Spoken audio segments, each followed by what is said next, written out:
You ask Tiger to solve. This deals with linear equations with one unknown.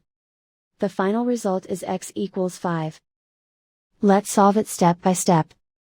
Simplify the expression. Expand the parentheses. Simplify the arithmetic.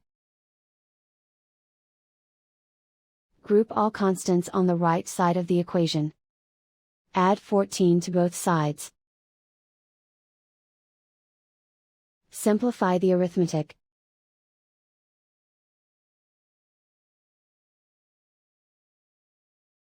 Isolate the x.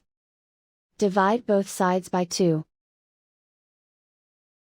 Simplify the fraction.